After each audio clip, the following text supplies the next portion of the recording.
Thank you, Shivaji. I hope you will take the same national spirit to Tamil Nadu also.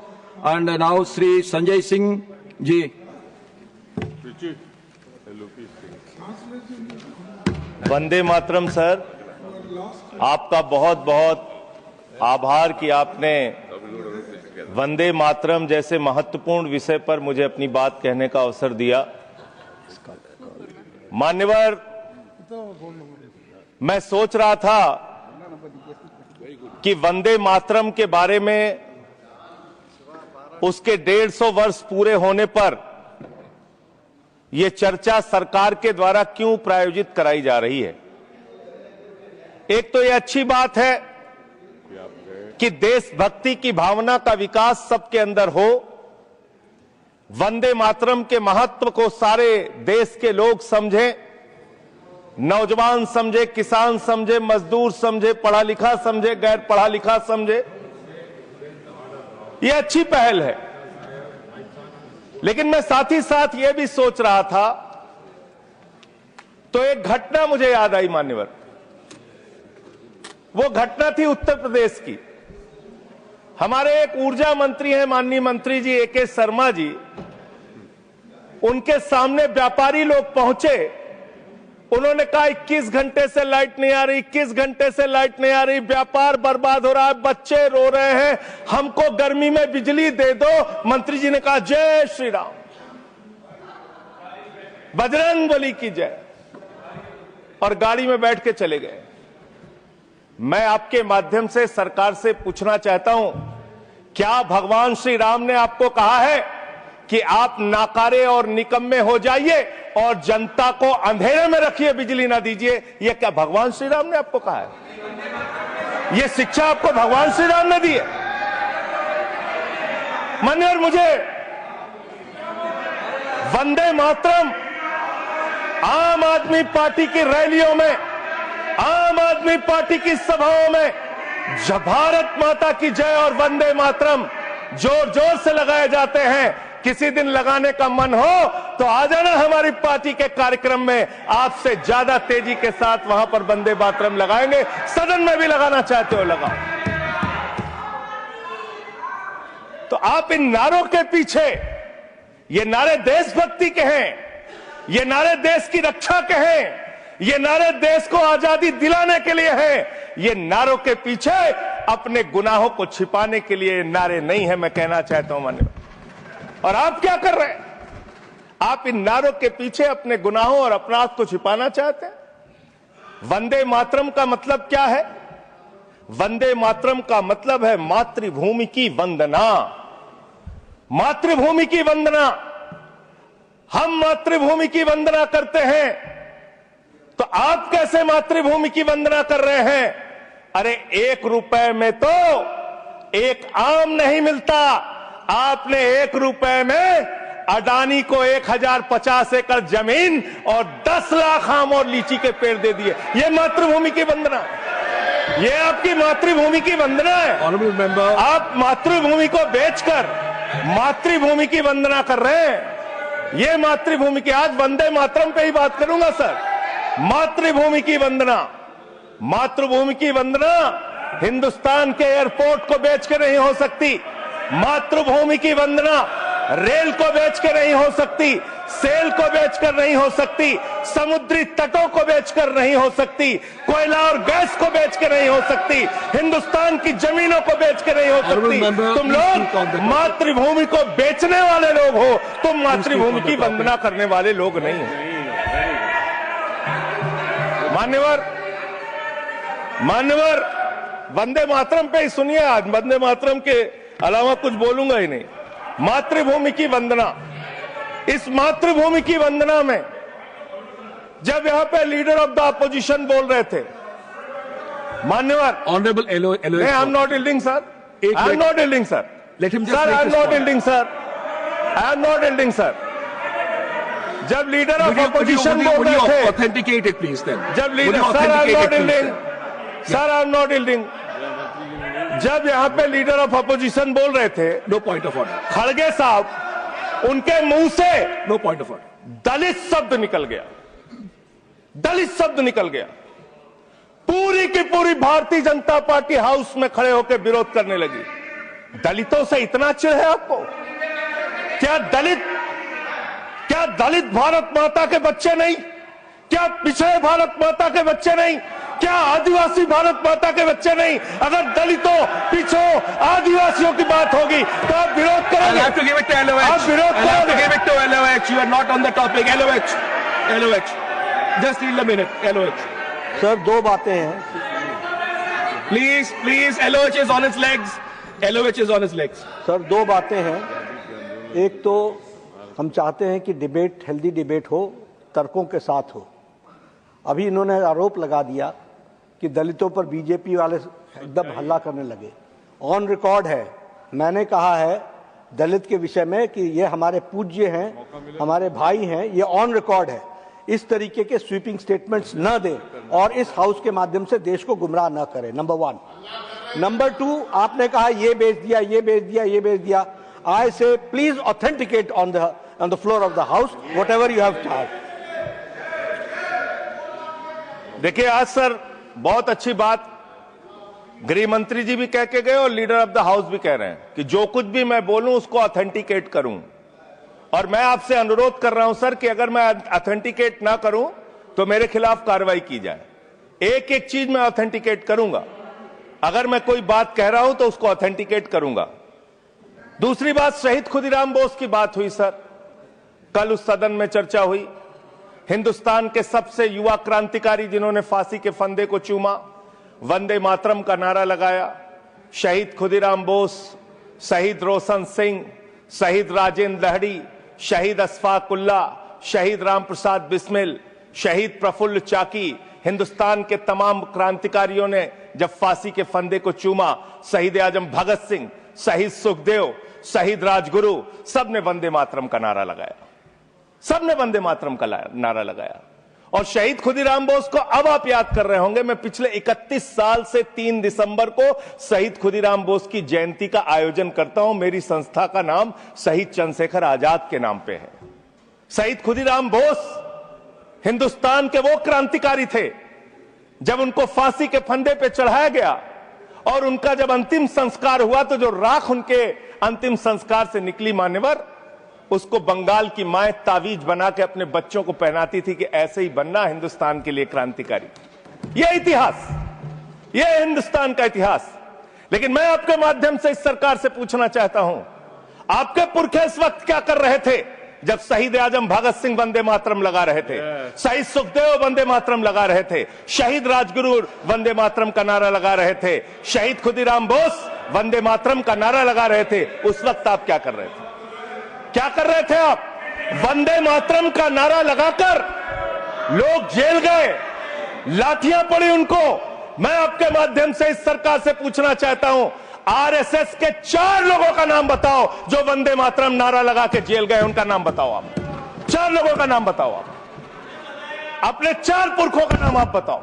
आप नहीं बता सकते क्योंकि आजादी के आंदोलन में आपका कोई इतिहास नहीं, आजादी के आंदोलन में आपका कोई इतिहास नहीं, यही आपकी कुंठा है। तो इसलिए कभी आप कहते हो सरदार वल्लभ भाई पटेल आपके हैं।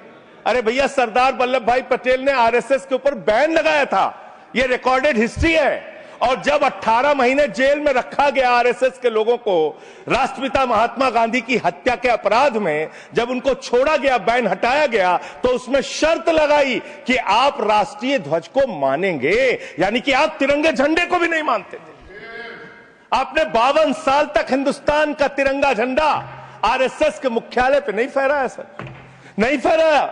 और 3 लोगों ने आरएसएस के मुख्यालय पर जब ये झंडा फहराया, उन तीनों के नाम मैं पढ़ रहा हूं, विजय, उन्मत, दिलीप, इन तीनों लोगों के खिलाफ आरएसएस ने एफआईआर दर्ज कराई। किस अपराध में? कि हमारे दफ्तर में तिरंगा क्यों फहरा दिया। और कितने साल तक मुकदमा लड़े?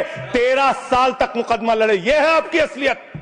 आप तिरंगे का विरोध करते हैं, भारत के राष्ट्रीय ध्वज का विरोध करते हैं। जो लोग तिरंगे और राष्ट्रीय ध्वज का विरोध कर सकते हैं, वो भारत माता के सच्चे सपूत नहीं है, वो नहीं है हमारे निगाह में। और मैं आपको बताता हूं सर,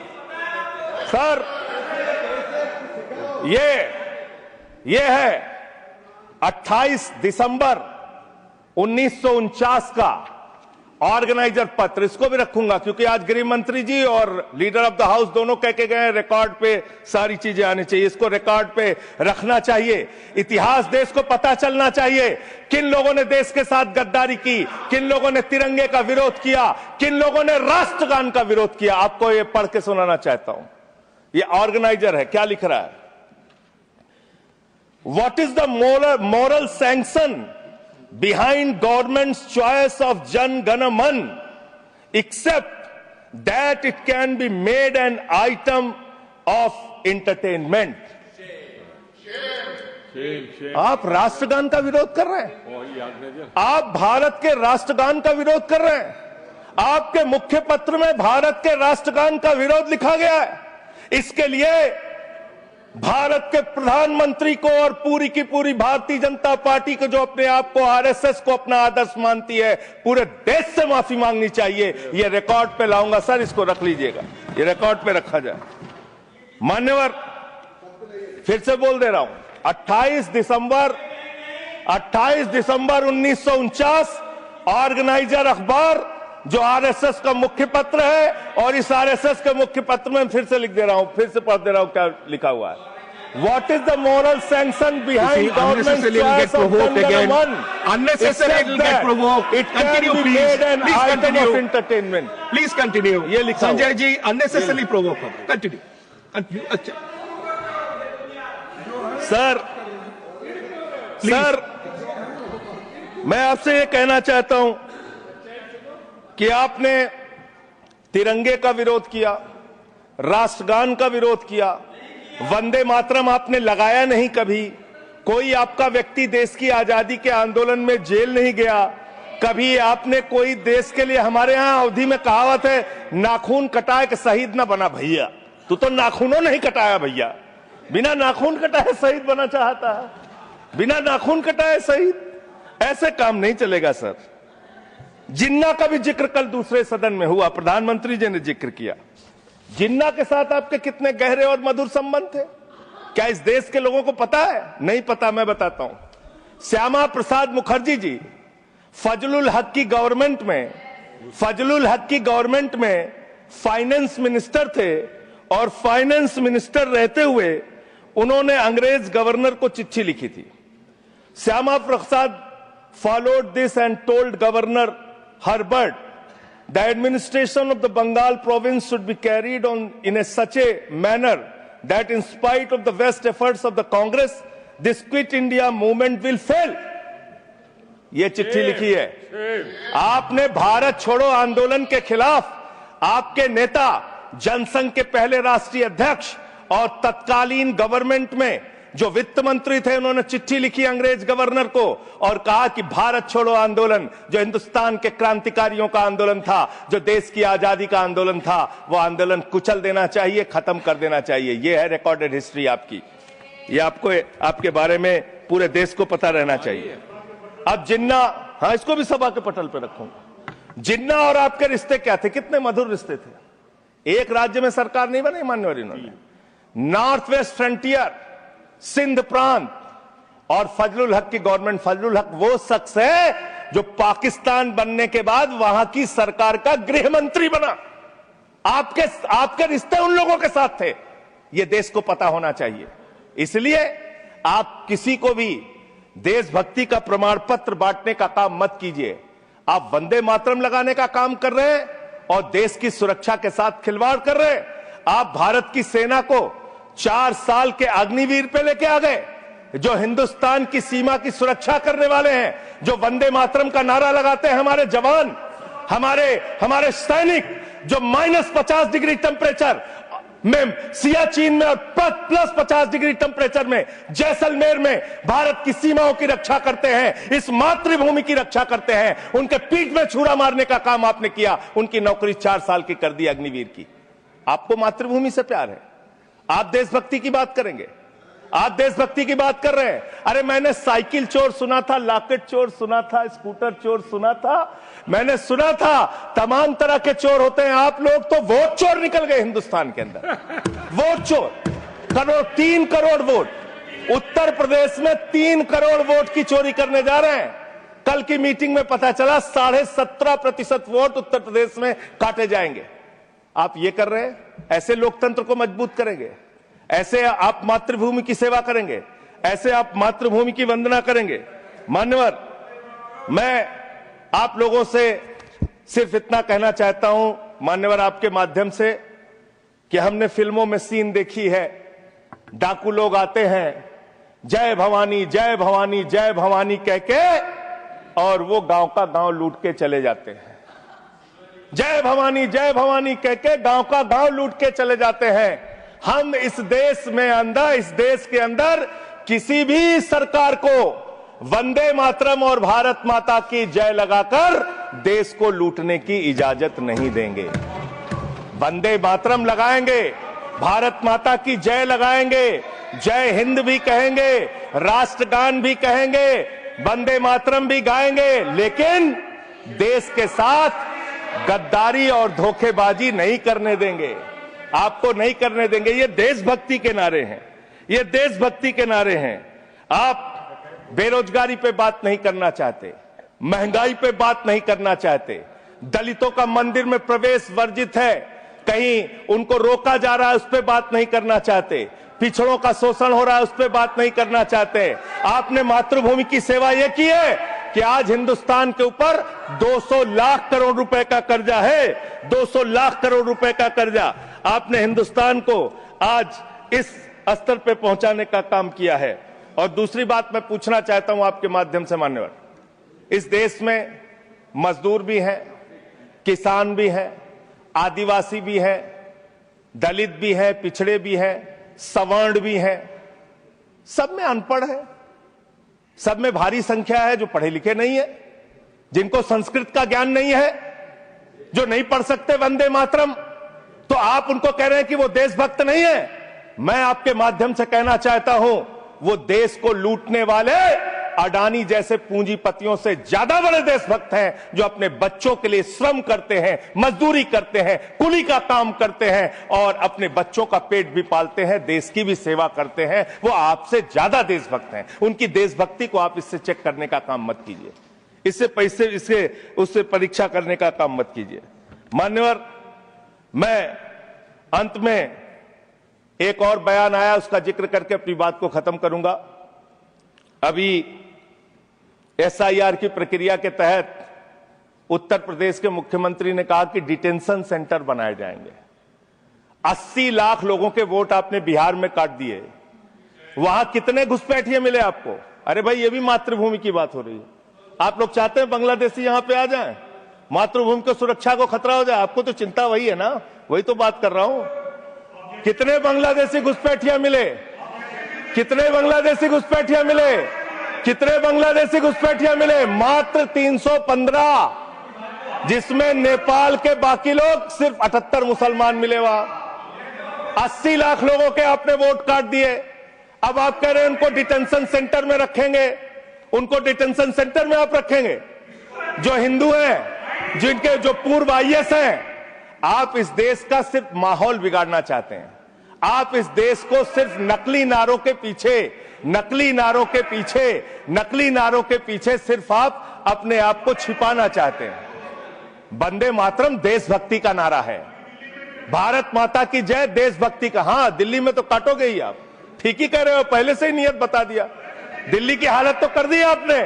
अरे इसमें क्या लिखा हुआ है? इसमें क्या लिखा हुआ है? सुजलाम सुफलाम, सुजलाम सुफलाम, शुद्ध जल शुद्ध फल और मधुर वाणी। मधुर वाणी, मधुर वाणी कौन बोल रहा है? देश के प्रधानमंत्री मधुर वाणी बोल रहे हैं। मुजरा जैसे शब्दों, अरे भाई, इसी वंदे मातरम की सेकंड्स रह गए सर, वंदे मातरम की तो बात कर रहा हूं। हमारे पास और टाइम है सर, टाइम है सर। सर, मधुर वाणी, मधुर वाणी, मधुर वाणी। सर, जहरीली हवा और जहरीला पानी दिल्ली में दे रहे हैं। हमारे पूर्वांचल के भाइयों के ऊपर बुलडोजर चला रहे हैं। सर, मेरे टाइम में से काट लीजिएगा, पार्टी टाइम में से काट लीजिएगा, प्लीज, पार्टी टाइम में से काट लीजिएगा। सर, हमारी पार्टी का टाइम 24 मिनट है। प्लीज 1 सेकंड दिल्ली संजय को- जी, संजय जी 1 दिल्ली सेकंड को आपने- 1 सेकंड ऑनरेबल अभी 10 मेंबर्स महीने- ऑनरेबल अरे बैठ जाओ, मेंबर्स 1 बच्चों सेकंड शांत हो जाओ। माननीय संजय जी, बच्चों माननीय शांत- संजय जी, माननीय संजय बच्चों जी शांत। कंक्लूड करिए, आपका सर, समय खत्म अरे हो रहा मैं है। चौ- It'll sir, continue. 24 Please, minute मेरा please, टाइम है। प्लीज मैं अपने माननीय time- Neeraj ji please he is concluding please conclude 10 second sir, please conclude, आपका समय समाप्त हो गया है। सर, मेरी पार्टी का समय 24 मिनट है। ठीक है। मेरी पार्टी का समय 24 मिनट है। और कोई स्पीकर नहीं है आपके? स्पीकर एक और है, उनमें से आप काट लीजिएगा समय। मैं कह रहा हूं Conclude ना, करिए, conclude। हाँ, ये हमारा अधिकार है, पार्टी का अधिकार है। तो मान्यवर, 10 महीने में आपने दिल्ली की वो हालत कर दी, जहरीली हवा यहां पर आने लगी। दिल्ली को आपने दुनिया का सबसे प्रदूषित शहर बना दिया। बच्चों शांत हो जाओ, बच्चों शांत, बच्चों हल्ला मत करो, शांत हो जाओ। Conclude, I am giving you मान्यवर, इनफ, अरे एक Conclude मुख्यमंत्री करिए। इन्होंने बनाया है। कंक्लूड करिए सर, एक मुख्यमंत्री बनाया इन्होंने। प्लीज खत्म कर रहा हूं। प्लीज। एक मुख्यमंत्री बनाया है जिसको ये नहीं मालूम कि AQI होता क्या है। कंक्लूड वो टेम्परेचर बता रही है। ये हालत है। तो इसलिए मैं अंत में इन्हीं लाइनों के साथ कि पहले ये तय करो कि वफादार कौन है। ये वक्त तय करेगा कि गद्दार कौन है। ये वक्त तय करेगा कि गद्दार कौन है। पहले Thank ये you. तय करो कि वफादार कौन है। ये वक्त तय करेगा कि गद्दार कौन है। वंदे वंदे थैंक यू वंदे वंदे वंदे वंदे वंदे वंदे। कोई बीजेपी वाला वंदे मातरम नहीं लगाया सर। Thank you